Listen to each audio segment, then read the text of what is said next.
Shalom. Mari kita datang kepada Tuhan dengan segenap hati kita. Berikan waktu yang terbaik hanya untuk Tuhan. Kita akan memuji menyembah Tuhan dengan segenap hati. Mari kita berdoa. Bapa, kami datang ke hadirat-Mu ya Tuhan, karena kami merindukan Engkau setiap saat ya Tuhan. Kami perlu jamahan-Mu, kami perlu firman-Mu untuk menuntun hidup kami Bapa. Kami sungguh tak mampu hidup sendiri Tuhan. Tanpa Engkau, tanpa Roh Kudus yang menuntun kami tak mampu ya Bapa. Oleh sebab itu ya Tuhan, kami datang menghampiri tahta hadirat-Mu. Mari Engkau hadir ya Tuhan di tengah-tengah kami. Dimanapun kami berada, kiranya Engkau menjamah setiap kami. Terima kasih ya Tuhan. Kami akan memuji menyembah Engkau. Dalam nama Yesus kami berdoa dan bersyukur. Haleluya. Amin. Datanglah ke baitnya dengan penuh ucapan syukur. Haleluya.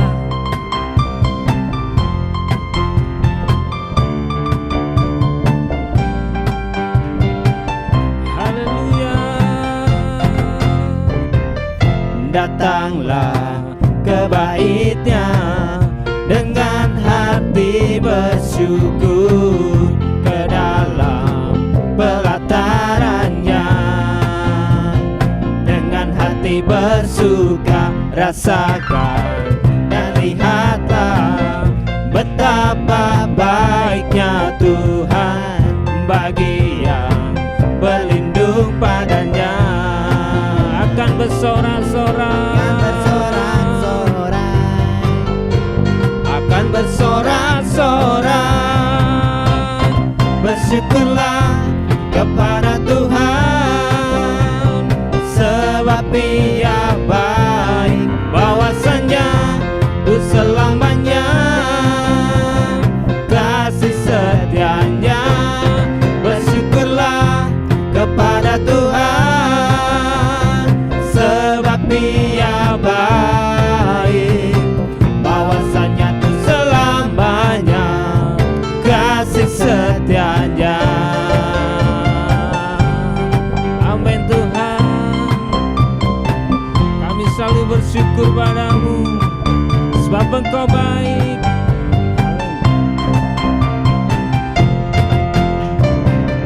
Datanglah ke baitnya dengan hati bersyukur, ke dalam pelatarannya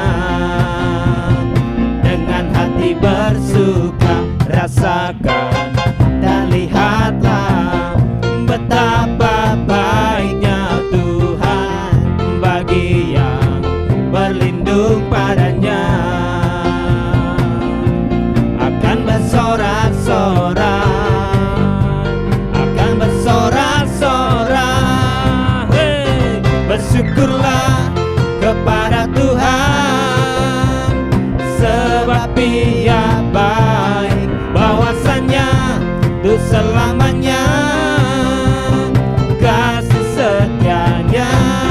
Bersyukurlah kepada Tuhan, sebab Engkau baik.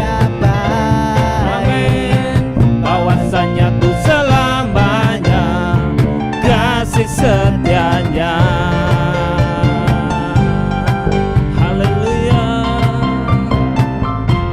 Oh.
selamanya.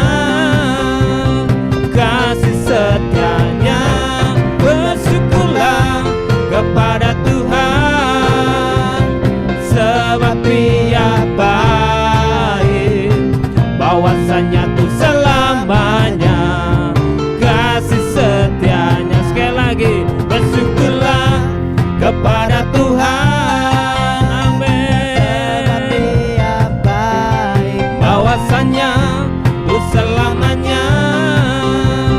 Kasih setianya, bersyukurlah kepada Tuhan, sebab Dia baik, bahwasanya tuh selamanya. Kasih setianya, bahwasanya tuh selamanya, bahwasanya tuh selamanya, bahwasanya tuh selamanya. Kasih setianya.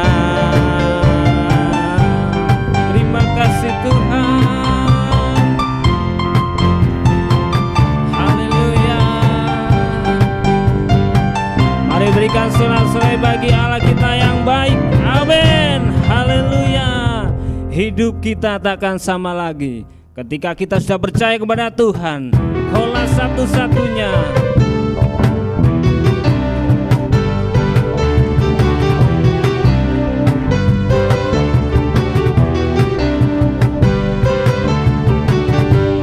Kaulah satu-satunya, sumber dari segalanya. Kaulah kebenaran, Kau kebenaran yang selalu ku pegang. Kau keyakinanku untuk bersinar terang. Yesus Tuhanku yang berkuasa atasku, hidupku takkan sama. Ku tahu sungguh anugerah-Mu bagiku, hidupku takkan sama.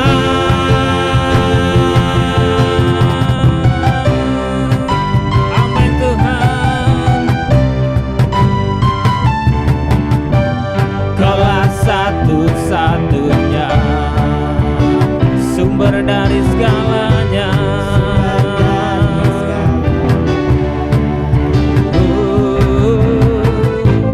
Kau kebenaran yang selalu ku pegang. Kau keyakinanku untuk bersinar terang. Yesus Tuhanku yang berkuasa atasku, hidupku takkan sama. Amin. Ku tahu sungguh anugerah-Mu bagiku, hidupku takkan sama.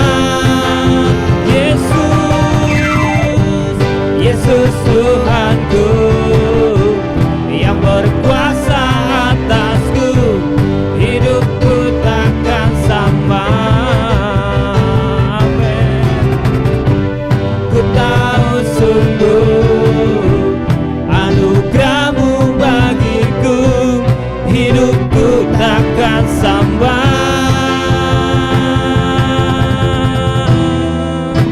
Haleluya. Kaulah alasan untuk kami hidup Tuhan.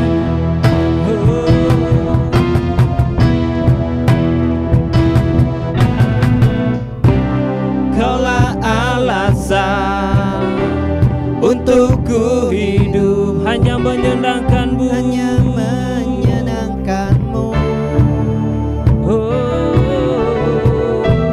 Kaulah alasan untuk ku hidup, hanya menyenangkan-Mu.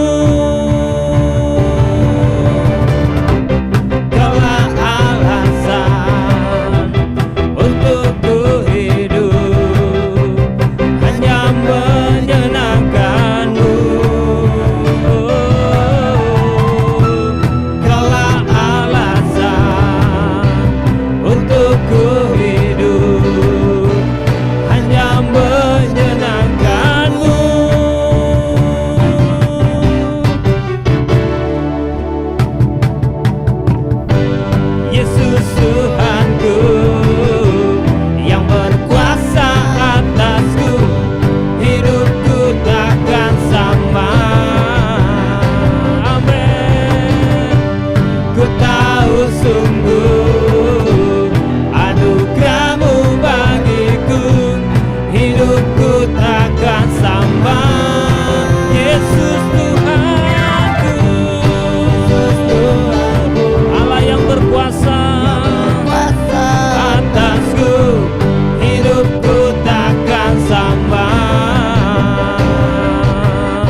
hanya nama Yesus yang layak ditinggikan.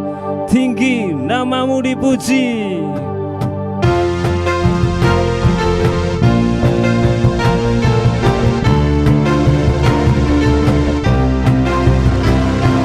Dasar dari yang ku harapkan,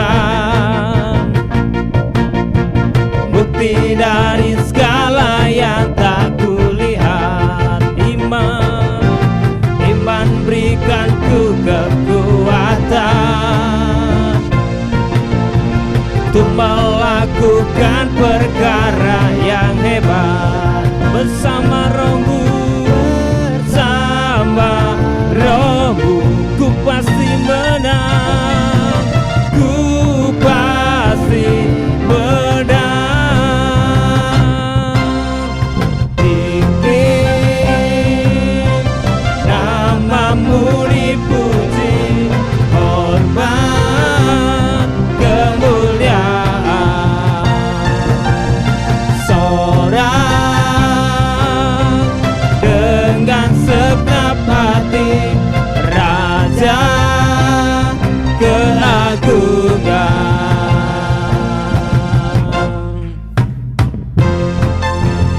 Haleluya. Katakan, kau tak biarkan pencobaan, kau tak biarkan pencobaan melebihi batas kekuatanku. Kau yang berikan ku kemuliaan, semakin serupa dengan gambaranmu. Bersama Rohmu, ku pasti menang. Tinggi namamu dipuji, hormat kemuliaan. Kami bersorak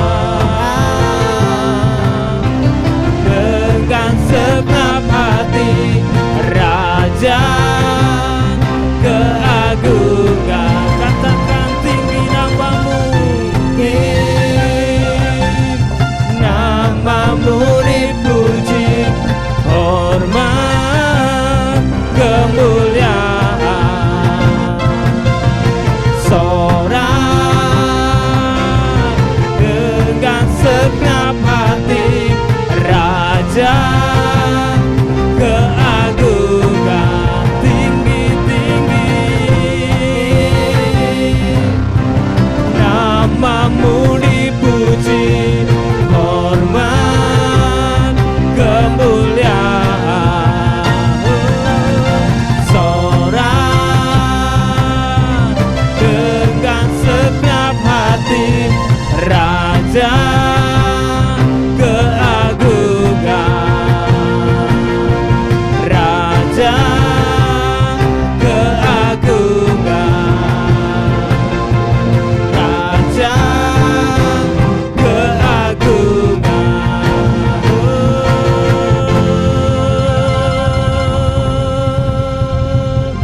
Haleluya, haleluya. Hanya Kau yang layak ditinggikan ya Tuhan, melebihi apapun Tuhan. Haleluya, haleluya. Oh Jesus, haleluya.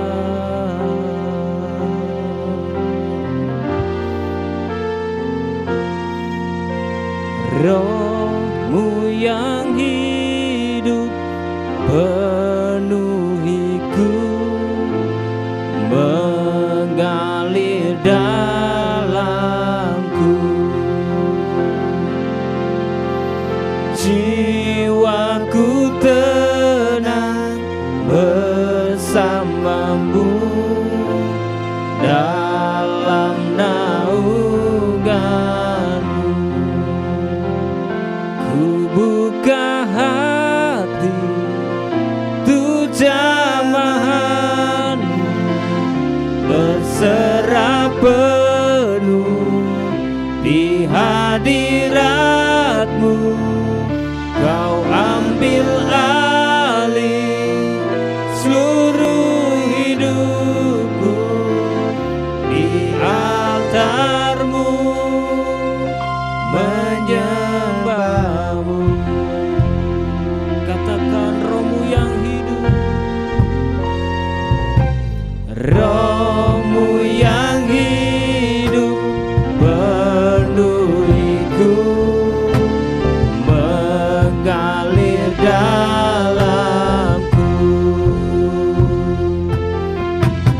Jiwaku tenang bersama-Mu dalam naungan-Mu.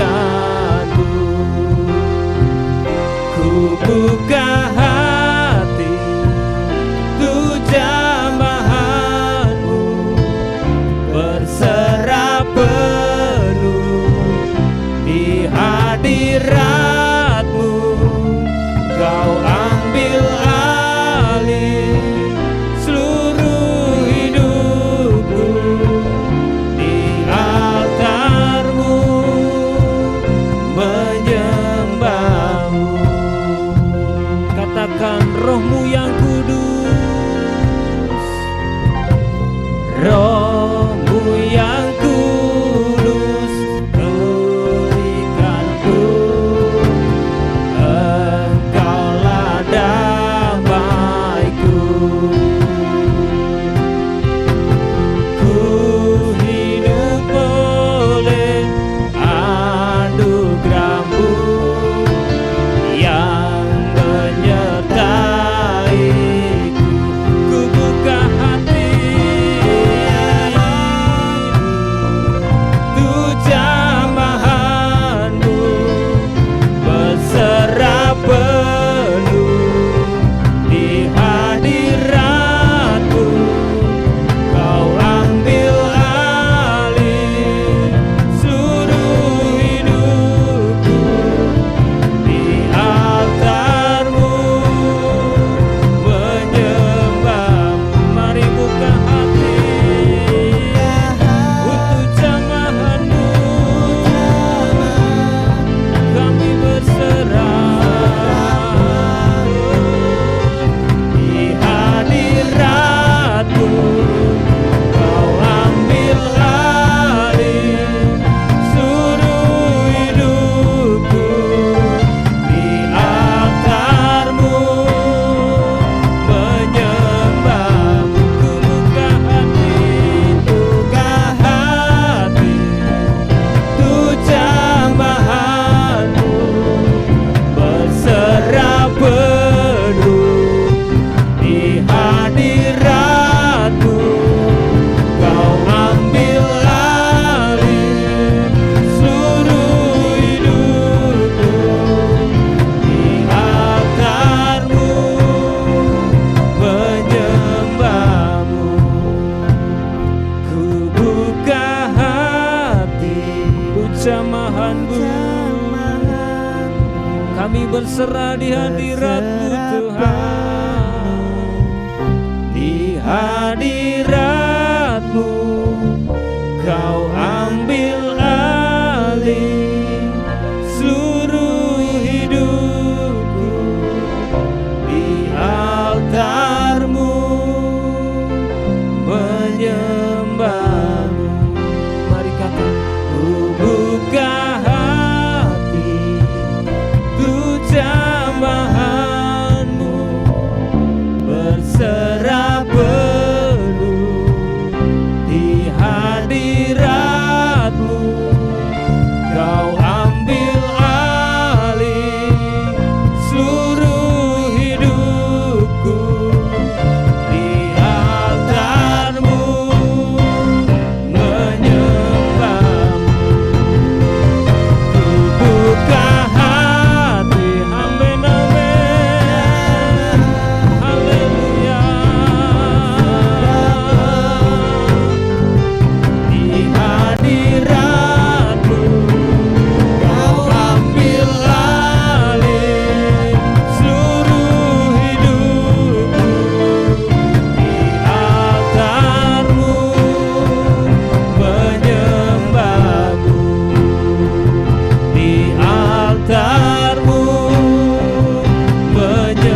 mujizatku.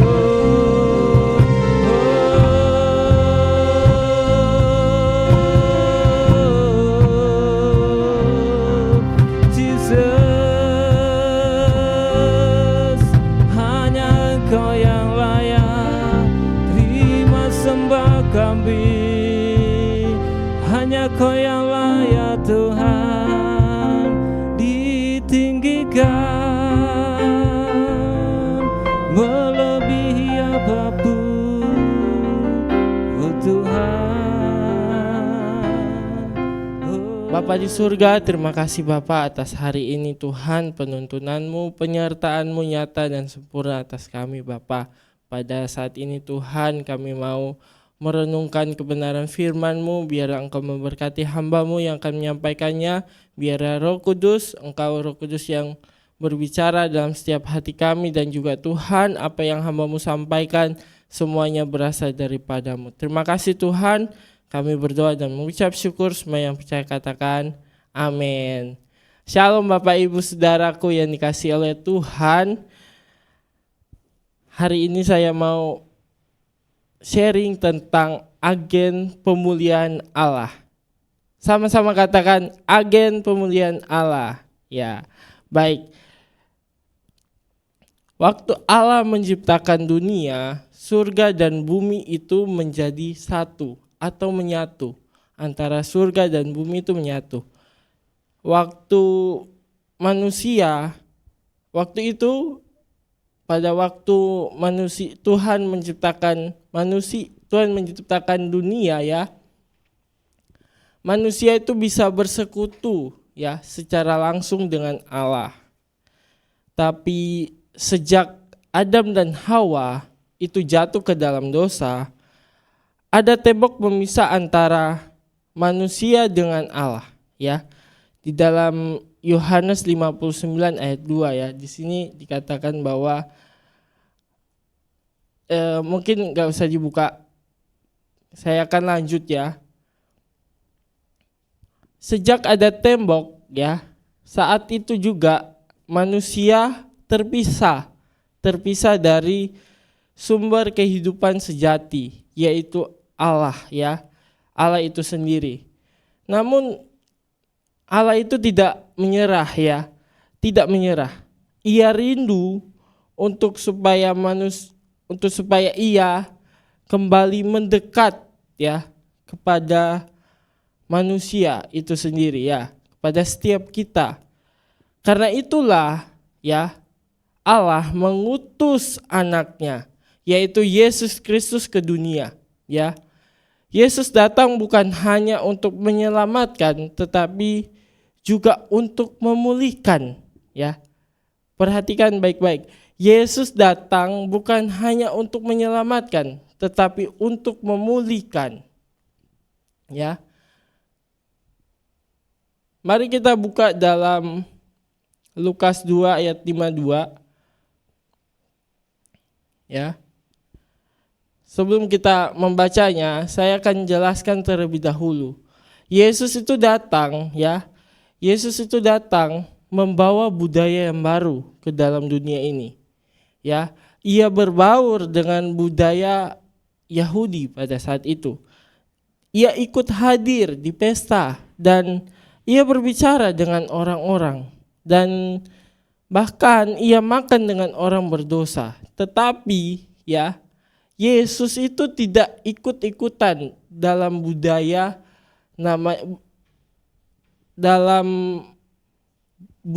dosa ya, dalam budaya dosa dunia ya. Ia justru membawa budaya baru, yaitu budaya kerajaan Allah. Nah, budaya itu terlihat di dalam Lukas 2 ayat 52. Mari kita baca secara bersama-sama. Dan Yesus makin besar dan bertambah-tambah hikmatnya dan besarnya dan makin dikasihi oleh Allah dan manusia. Saya bacakan lagi. Dan Yesus makin bertambah besar dan bertambah hikmatnya dan besarnya dan makin dikasihi oleh Allah dan manusia. saya mau jelaskan firman Tuhan ini secara eksposisi ya, supaya kita bisa mengerti budaya seperti apa yang kita bawa agar menjadi agen pemulihan Allah. Ya. Di sini dikatakan bahwa Yesus itu bertambah besar. Tubuhnya dipakai untuk melayani Tuhan. Baik di sini ya, secara teologis ya, ini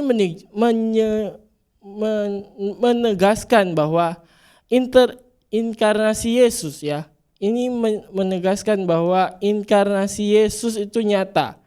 Ya, Yesus benar-benar menjadi manusia. Ya, bukan hanya roh, bukan juga sekedar menyamar ya. Dan ia mengalami pertumbuhan secara fisik yang normal ya, dari bayi, remaja, dan sampai dewasa. Mengapa hal ini penting, Bapak Ibu Saudara? Karena Yesus mau menebus setiap kita itu seutuhnya. Bukan hanya jiwa kita, bukan hanya jiwa kita, bukan hanya roh kita, tapi tubuh kita diselamatkan oleh Tuhan. Itu sebabnya tubuh yang kita miliki bukan milik kita sendiri. Paulus berkata dalam 1 Korintus pasal 6 ayat 19 sampai 20. Mungkin Bapak Ibu boleh buka di rumah ya. Tubuhmu itu adalah bait Allah ya, bait Roh Kudus. Artinya tubuh kita harus dipelihara, dijaga, dan digunakan untuk melayani Allah dan sesama. Bukan hanya untuk memuaskan hawa nafsu belaka. Maka bertumbuh secara fisik itu bukan hanya soal sehat secara jasmani ya, tetapi bagaimana tubuh kita menjadi alat kasih Allah dalam dunia ini ya. Kemudian yang kedua, itu yang pertama, Yesus itu bertambah besar. Dalam Lukas 2 ayat 52 tadi, Yesus itu bertambah besar. Kemudian yang kedua, Yesus itu bertambah hikmat ya. Pikirannya penuh dengan kebenaran Allah ya. Pertumbuhan hikmat Yesus menunjukkan bahwa walaupun ia adalah anak Allah, ia tetap belajar ya. Mendengarkan pengajaran dan bertumbuh dalam pengetahuan ya. Di dalam Filipi 2 ayat 6 sampai 7, mungkin Bapak Ibu bisa buka di rumah. Yesus ini mengosongkan dirinya. Ia masuk ke dalam batasan manusia dan rela belajar seperti manusia lainnya. Dan di sini hikmat di sini bukan sekedar pengetahuan intelektual kita, tetapi mengenai pemahaman hidup sesuai dengan kehendak Allah. Ya, hikmat selalu terkait dengan kebenaran Allah. Ya, bukan soal sekedar kepintaran dunia. Karena itu kita dipanggil untuk memperbaharui pikiran kita. Mari kita buka dalam Roma 12 ayat 2. Supaya cara berpikir kita ini sejalan dengan Kristus. Roma 12 ayat 2. Janganlah kamu menjadi serupa dengan dunia ini, tetapi berubahlah oleh pembaharuan budimu, sehingga kamu dapat membedakan manakah kehendak Allah, apa yang baik yang berkenan kepada Allah dan yang sempurna. Ya. Dengan pikiran yang penuh dengan hikmat ya, kita bisa menjadi terang bagi orang-orang yang sedang bingung hari-hari ini. Kita bisa memberikan arahan melalui firman Tuhan, bukan dari pendapat ya. Bukan hanya pendapat saja kita bisa memberikan sebuah solusi, tetapi kita dapat memberikan kebenaran firman ya.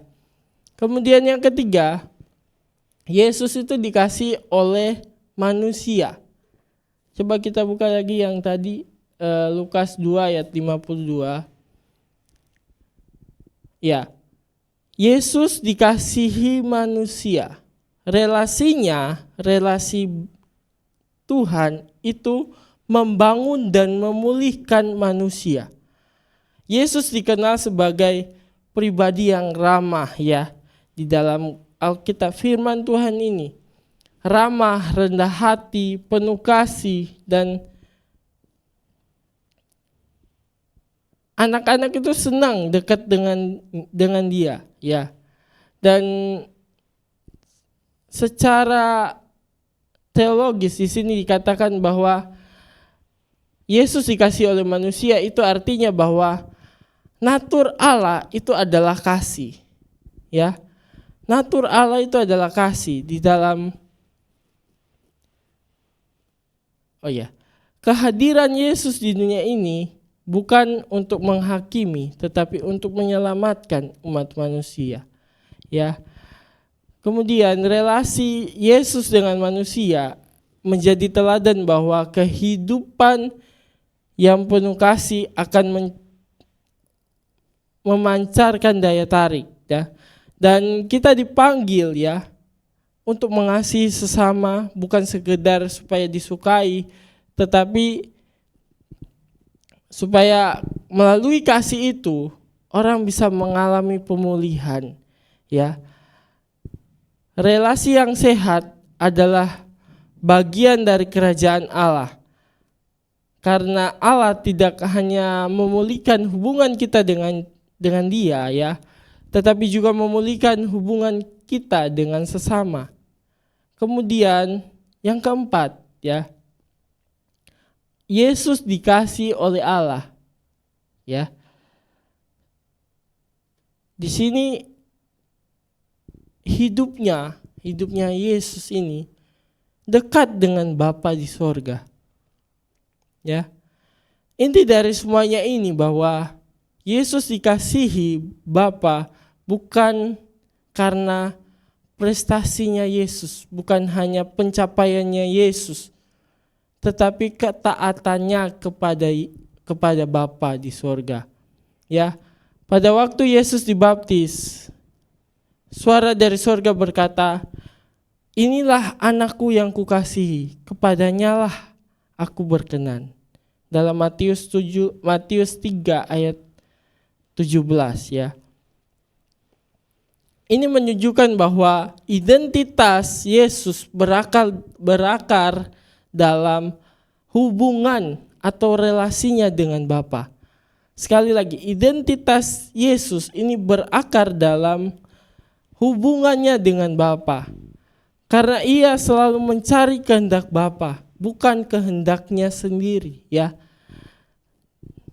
Di dalam Yohanes 5 ayat 30. Kita akan buka Yohanes 5 ayat 30. "Aku tidak dapat berbuat apa-apa dari diriku sendiri. Aku menghakimi sesuai dengan apa yang aku dengar, dan penghakimanku adil, sebab aku tidak menuruti kehendakku sendiri, melainkan kehendak Dia yang mengutus aku." Jadi Yesus sendiri itu adalah Tuhan, tetapi ini mencerminkan kerendahan hatinya di dunia ini. Ya. Di sini dikatakan sebab aku tidak menuruti kehendakku sendiri, kehendak Yesus sendiri, melainkan kehendak Dia yang mengutus aku. Ya Bapak Ibu. Jadi di sini kedekatan dengan Allah adalah dasar dari segala aspek kehidupan kita, ya. Tanpa hidup yang kuat, hidup rohani yang kuat ya, secara tubuh, pikiran, relasi kita, relasi sosial kita itu akan mudah goyah ya. Tanpa adanya kehidupan yang rohani, tanpa adanya budaya yang rohani, budaya yang berubah gitu. Nah, inilah panggilan bagi kita membangun kehidupan rohani dalam yang dalam ya. Kemudian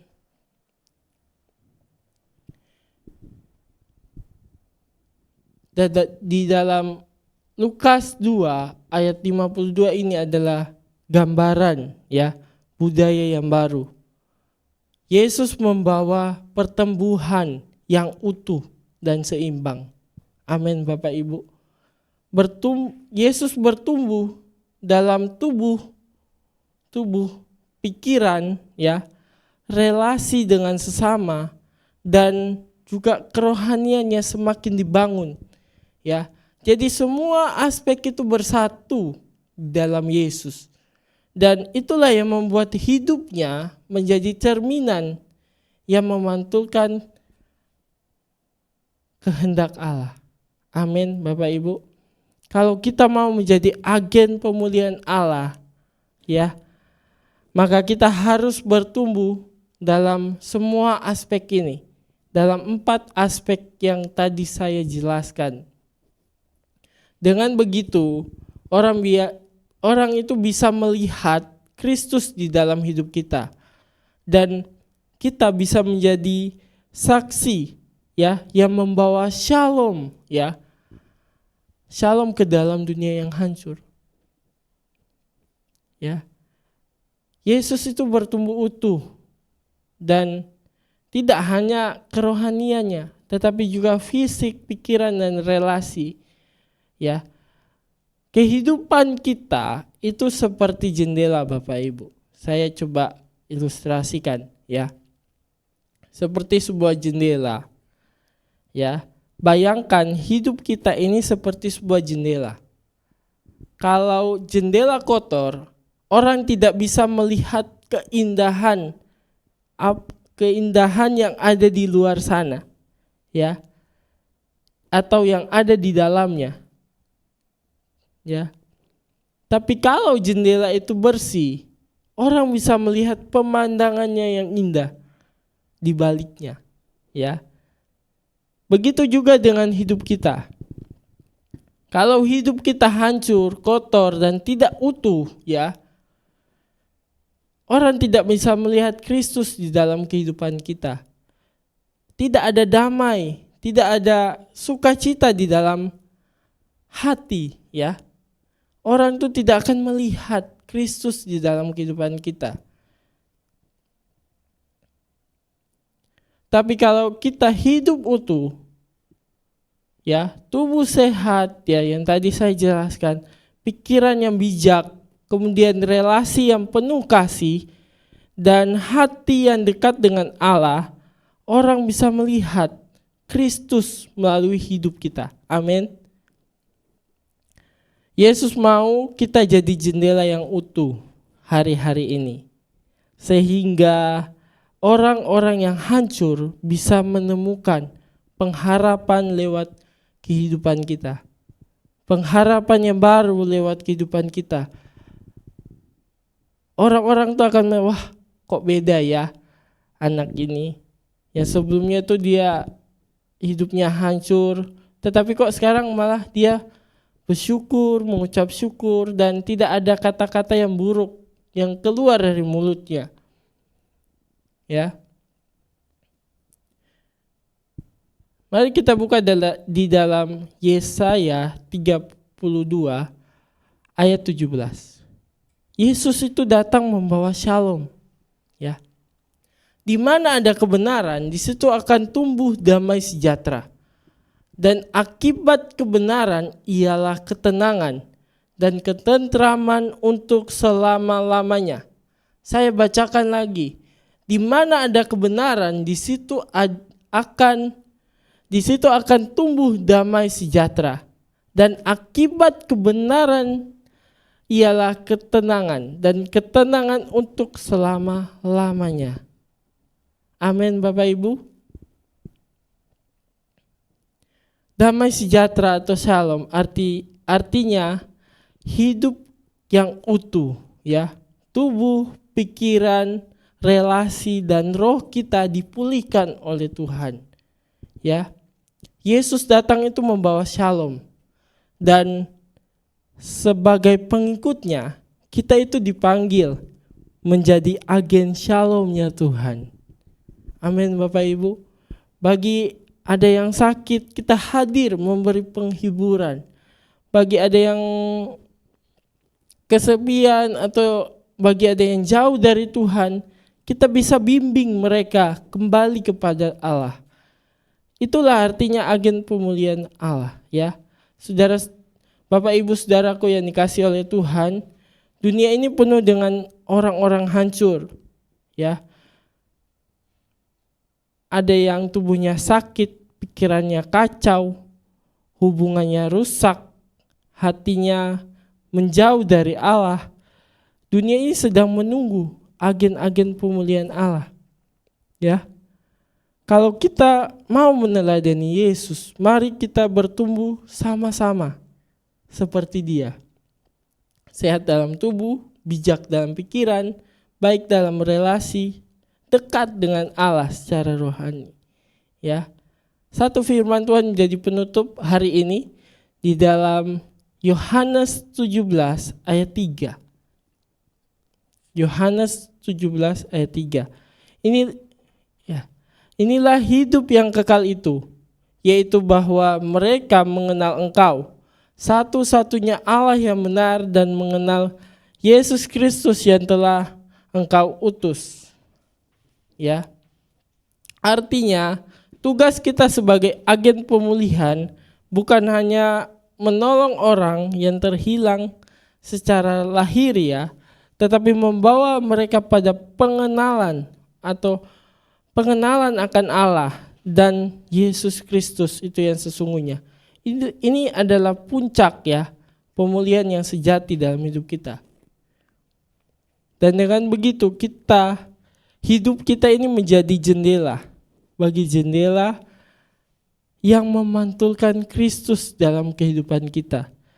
Dan ketika orang melihat, mereka tidak melihat kehancuran dunia, tetapi melihat pemulihan Kristus yang ada dalam kehidupan kita. Amin. Sehingga melalui kehidupan kita dapat membawa budaya yang baru, ya, yaitu budaya kerajaan sorga, ya. Mari kita menjadi agen pemulihan Allah dimanapun kita berada. Amin firman Tuhan. Mari kita sama-sama bersatu dalam doa. Bapa di surga, terima kasih Tuhan, pada sore hari ini Engkau mengajarkan kami untuk menjadi agen pemulihan Allah yang sejati. Biarlah Tuhan kami bisa melakukan, kami bisa mempraktekannya dalam kehidupan kami masing-masing Tuhan. Biarlah kami bisa menjadi jendela yang utuh, sehingga orang lain bisa melihat budaya kerajaan sorga nyata dalam kehidupan kita, dalam kehidupan kami Tuhan. Terima kasih Bapa, terima kasih Yesus. Kami mau berdoa dan mengucap syukur. Hamba mau tutup ibadah pada hari ini Tuhan, dalam nama Tuhan Yesus. Kami berdoa dan mengucap syukur kepadamu Tuhan. Amin.